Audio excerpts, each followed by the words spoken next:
mau diajak oleh suami untuk sholat malam, bahkan bila perlu mengajak suaminya untuk sholat malam.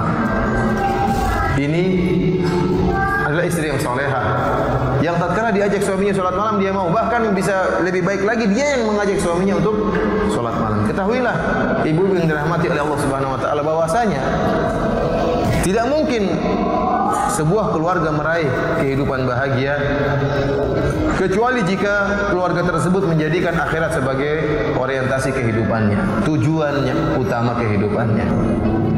Dan jika suami dan istri bekerja sama dalam ketakwaan, maka ini keluarga yang sangat indah. Berusaha sama-sama bertakwa kepada Allah, saling bantu-bantu dalam bertakwa kepada Allah, saling mengingatkan.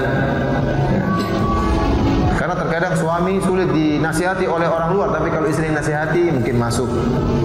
Atau sebaliknya, orang lain mungkin malu untuk nasihati kita, tapi kalau suami kita atau istri kita yang beri nasihat, kita mau terima. Dalam suatu hadis Nabi sallallahu alaihi wasallam bersabda, "Rahimallahu rajulan qama minal laili fa shalla wa ayqadha imra'atahu fa shallat." Semoga Allah merahmati seorang lelaki yang dia bangun di tengah malam kemudian dia salat. Kemudian dia bangunkan istrinya, kemudian istrinya pun salat. Fa in abat nadhaha fi wajhiha al-ma. Kalau istrinya malas untuk bangun salat, maka dia pun memercikkan air di atas wajah istrinya. Wa rahimallahu imra'atan qamat minal laili fa shallat. Semoga Allah merahmati seorang wanita yang dia bangun di tengah malam kemudian dia salat. Wa aiqadhat zawjaha, kemudian dia bangunkan suaminya untuk salat.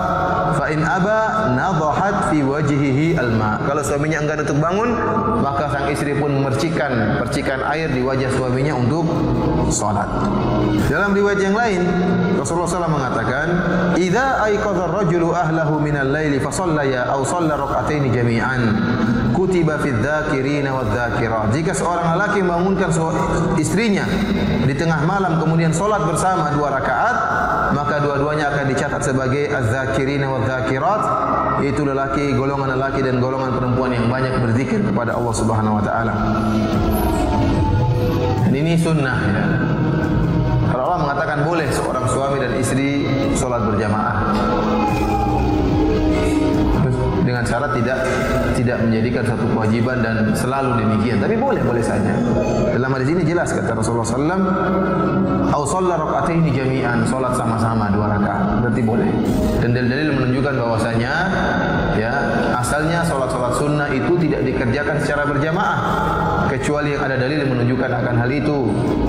Seperti salat istisqa, salat gerhana misalnya, atau salat Id jika kita menganggap hukumnya sunnah ya. Adapun salat-salat yang lain asalnya dikerjakan sendiri, seperti salat lail, kemudian salat tahiyatul masjid, seperti salat ya wudu, salat yang lainnya, salat taubat, asalnya dikerjakan sendiri tidak berjamaah. Kecuali yang ada dalilnya mengecualikan, seperti salat malam.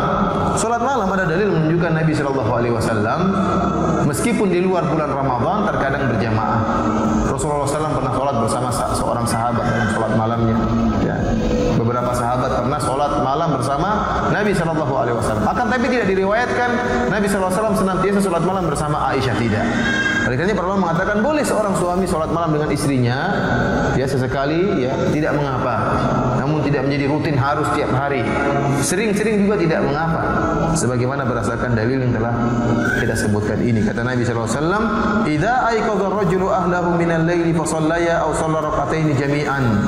Jika seorang lelaki membangunkan istrinya di tengah malam kemudian mereka berdua salat atau salat 2 rakaat bersama, maka akan diberikan ganjaran oleh Allah Subhanahu wa taala.